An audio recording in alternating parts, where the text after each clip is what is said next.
Turtle hopping through the timelines. Here's your look at the new NECA Toys Teenage Mutant Ninja Turtles. This is Turtles in Time, Donatello.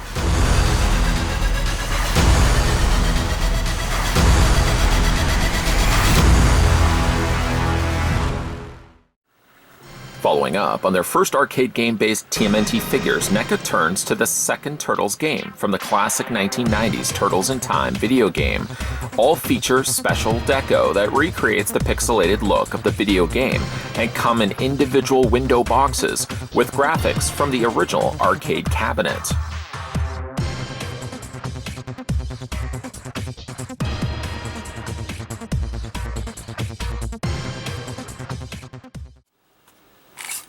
Enjoying these new Turtles in Time figures? I know I am. I'm going to take the tape measure and put it right to the very top of Donatello, and while I am doing that, I'd like to send a big thank you to the folks over at NECA Toys who were nice enough to send this my way. If you are interested in picking this one up for yourself, you should be able now find these at places like Target. Measurements, though, for Donatello stand the figure at 5.4 inches in height, and in centimeters, that works out to be 13.7 centimeters tall. I don't happen to have Donatello present at the time, but they are using the exact same mold as Leo here from one of the original releases of these turtle figures. Love the designs of these.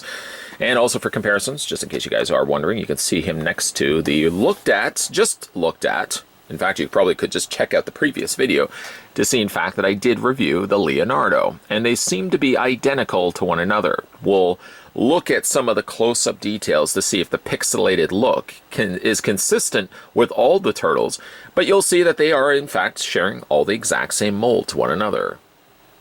Let's talk the figure's accessories. We'll start talking about the rocket sleds that come included with these Turtle in Time releases. The sleds themselves are all the more reasoning for me, at least, to be picking these up. Even if you actually did pick up, and lucky enough to pick up the convention-exclusive arcade turtles, which pretty much these are identical to, with maybe a few little tweaks to the pattern work. One thing that you wouldn't be able to get, though, with them is the rocket sleds. So it's nice that they actually include a little extra bonus for those who have picked up the original releases. I'm showing you the Leo on the left and the Donnie on the right to show you that they are identical sleds to one another. It doesn't seem like there's anything that's different between them. If we just flip them also around and looking at the back here, the thrusters appear also to be identical to one another, so they're utilizing the exact same mold.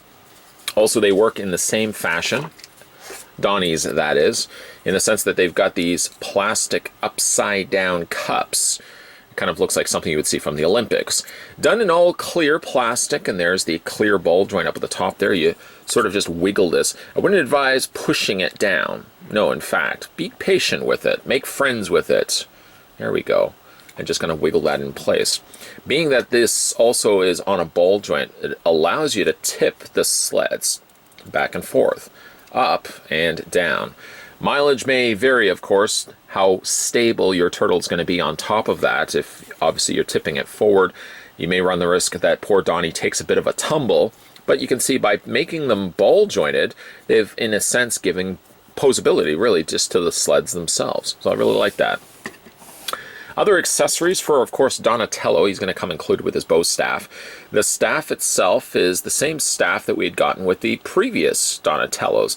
I feel like this one's a little bit more softer and plastic. I would not have the other one in front of me, unfortunately, at the time of shooting this video to compare the two side to side, but it does feel like the material that they use for the bow staff is slightly a little bit softer from my own recollection of it. The staff also can be removable or detachable. The center section can be removed from itself, I guess ideally to be fitting around his fists, or if you flip the turtle around, you can also wedge the bottom through, and then you can also take the top part in there as well. I guess in a way, if you wanted to, you could pretend like the staff is sectional, that Donatello could actually kind of wield it in both hands rather than just holding one staff between, of course, his two hands. He does have that. We'll just attach those back together, just like that. There we go. And you can quite easily fit them into his hand. Just take it, almost like you're feeding a dowel through a hole. There we go. And just wiggle, wiggle, wiggle. It's very easy, actually, to put these all into their hands. The one thing about it, though, with Donatello's specifically, as I'm feeding it through his hands, this middle section sort of wants to sway back and forth. And we're just going to wait, like I said, we'll wiggle that all the way through his hands, both sides of his hands. You can also pry his fingers away from his palms. There we go. There we go. There we go. And then you've got Donatello with his bow staff in his hands. Likelihood I'll be probably displaying all the time turtles in time. Turtles. That's a lot of T's. I'll probably be all displaying them on their respected rocket sleds with all their respected weapons in their hands. So we'll go ahead and just take that out of his hands. Speaking of hands, I know we're talking a little bit about his hands. There we go. We'll just wiggle that back out. Pop that back out. And we'll just straighten out the staff. There we go. Like I said, it's a little bit more of a softer plastic. Speaking of hands, that's what I was going to be talking about. Donatello also comes with one pair of flat palms. Let's have a look at those right now. The turtle high 5 or 3 would be a high 3, I suppose, instead of a high 5, because you got, you know, 2 fingers and a thumb. Would be a high 2. Well, you technically count the thumb when you do a high 5. It's not high 4 plus a thumb. So we'd be doing a high 3. We're talking a little bit more about this than what we really need to. But the point in all of this is that Donatello comes with a series of interchangeable hands. He has one pair of hands. If you do want to swap the hands out, it's quite easily just grabbing the forearm and wiggling the hand off the socket. Just popping that out just like that. Taking the hand that you want to go with. Thumbsies, of course, go in. It couldn't be any bit easier than that. There you go. You could also be saying, stop, be safe. Wash your hands. This could be actually washing your hands, Donatello, if you actually had both hands. I mean, I've invited the concept of this. Sort of these videos serve as a bit of a time capsule too, because, you know, we will be looking back on all these horrible times that unfortunately the world is experiencing right now. But take cues from little plastic Donnie. Wash those hands regularly. Stay safe. Time capsule. Years from now, people are like, what is he talking about? Washing your hands. So there you go. There's the interchangeable options available for Donatello. It seems a little odd that he's now asking for handouts. We'll just pop that hand back out, put the new hand back in, or the original hand back, arriving back home where it belongs. There we go. And popping that back into place. So let's move the rocket sled out of the way. We'll bring in Leonardo, which we just recently had a look at. I just dropped the other Leonardo. And looking at them side to side, left to right, it would be hard-pressed, I have to admit, to pinpoint what exactly is different from these. Don't get me wrong. I mean, I'm perfectly fine if the turtles are exactly using the same pattern work, the same kind of block work of paint that they've done on Leo. If it carried over to Donatello and there has been no changes whatsoever, I'm not all that really devastated by it. After all, these are supposed to be based from the video game, and I don't expect NECA Toys necessarily to be going in there and making sure that Leo, for example, has 3 squares of medium green, whereas Donnie maybe has 4 squares of medium green. We're not going to go to that extreme. But it does seem like they are identical to one another. Nothing has been changed, other than, of course, the head portrait and the fact that the little emblems on the fronts of their belts are obviously changed, respecting, of course, reflecting the fact that Leo would be the L, and yes, you guessed it, Donatello would be the D. The head sculpts, both between the two of them, share different expressions. Leo is more the grimmest look on his face. I kind of almost always preferred Leo to have just a more regular neutral face, but then that would mean Donatello would have a grimace face, and he's sort of the gadget guy, unless he's getting frustrated with what he's currently building. As you can see, though, the head portraits are different from one another. The eyes seem very similar. The bandanas are very similar in design. Leo's just happens to be up, but just in case you do want to change Donatello's, you can't just rotate these. I mean, there's technically some posability happening in the back of the bandana like that, so you can rotate those around as well.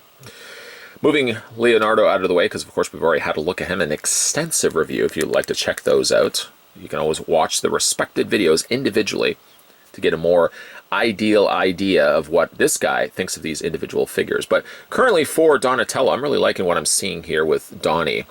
Of course, the block work translates well to the figure. I'm still sort of jarred by the fact that the belt section here is more of this kind of light tan, sort of the color of a salmon. Salmon pink makes up the belts for these figures. and going back and looking at the source material, it does look a little bit more darker. I think when it comes to the actual video game source material, NECA actually went a little bit more lighter, I think, on the actual belt, but small. That's a very small little thing to point out. I think where the turtles really benefit the most, I mean, when you look at them from the front, you sort of can kind of see the mosaic work done with this blocky little sponge painting. We're not going to talk about sponge painting again of the paint itself. But I think when you have them sideways is really where you experience the full joy in these turtles, in the sense that you get the dark shading on this side, and it kind of becomes pixelated as it becomes the more regular color of the turtle on this side. And all the more reasoning, I think, when it comes to displaying these turtles, I'm probably going to have them slightly on an angle or slightly on the side, and of course on their respected boards. Let's have a look at the guy's articulation, that guy being Donatello. His head rotates back and forth. It's technically on a ball joint, so you can hinge it up and down, you can rock it back and forth, and yes, you can rotate it all the way around. We've already discussed the bandana. We'll talk about that quickly now. You can rotate that also all the way around. It's a slightly more softer material, but it doesn't have any issues whatsoever rotating. So if you prefer to have Donnie more with the kind of bandana knots being blown up in the wind, you can certainly do that. Or if you want to have just the resting, it's just resting for the time being, and have that draping down. In addition to that, Donatello also has a ball joint at the base of the neck, right there. And that allows some additional movement with the neck back and forth, and you could technically rotate that all the way around before you even start touching the ball joint of the head. The arms hinge out. I'm noticing here with Donatello, and I had a bit of that issue with Leo, is that the joints are a bit tight on this particular figure. It could be just the fact that it's a new mold that's come off, although they are reusing the exact same mold, but it doesn't seem like there's any mold degradation. In fact, like the elbow joints, for example, are extremely tight on this guy. It took me a little bit to loosen that up. I did it gradually. I didn't force my way in to the point where I could have potentially broken that. No, very slow and steady wins the race. But he does have a swivel in the bicep, that bend in the elbow, which also allows the forearm to rotate. Bicep's a little loose, but it's not too bad. This one's not bad at all. And the hands rotate all the way around, hinging back and forth. The torso, if you look at the side, let me just, right there, you can see how it's been divided. The top half of the torso resides, of course, up here. The lower half, you guys are so smart, are right down here. So you can technically rotate the waist, but it doesn't give you a whole lot of extra clearance. I mean, there is the workings of a ball joint somewhere in there, but because you've got the back shell and then you've got the front shell, of course, sandwiched in the middle of that, it's a little bit more hard-pressed to be actually able to rotate that. As for the legs split out. You can do actually a full splits on Donnie here. His leg just happens to be, there we go, a little tight on the tight side. You can move the legs forward, you can move the legs back, you can bend at the knee, you can rotate the lower leg. There we go, just a little bit. And as for the feet, they hinge up and down, and you can rock them back and forth. I'm sure I've already would have mentioned this. If I didn't, I apologize for that, but Donatello also has peg holes on the undersides of his feet. So, of course, you can probably see where this is going. You can bend the legs. You don't have to bend the legs necessarily, but I'm going to do it for this purpose of displaying him. And you can take the little rocket sled. See, there's a little peg right there. You can take the peg hole, line them up, best friends forever. Just attach this into place. There we go. And you got Donatello on his rocket sled. Of course, the only thing omitted from this is his bow staff, but it's certainly a great way to display these turtles. And equally so, again, if you had picked up the original convention arcade turtles, I'm extremely green with envy, you at least have something different coming with these ones, in the sense that they do also come with the rocket sleds. So you can display the regular arcade turtles on their own, fighting the foot, why not? And you can have these ones displayed with their rocket sleds. All the more reasoning, if you already picked up the set before, all the more reasoning why you'd want to pick up these ones still. Heroes in a half-shell hightailing it through history is the best way to describe the Turtles in Time game, one of the all-time greatest beat-em-up games, and even one of the best turtle games of all time. Of course, the arcade classic is nostalgic for me in the sense that I would have played the arcade numerous times every time I went to the arcade growing up. It was the one cabinet I popped the most quarters into. But Turtles in Time was something I experienced more so later on in life through the SNES classic, a classic that many other fans would agree was one of the best NES games of all time. The fact that we finally get ourselves Turtles in Time figures from courtesy of the folks over at NECA Toys is pretty cool indeed.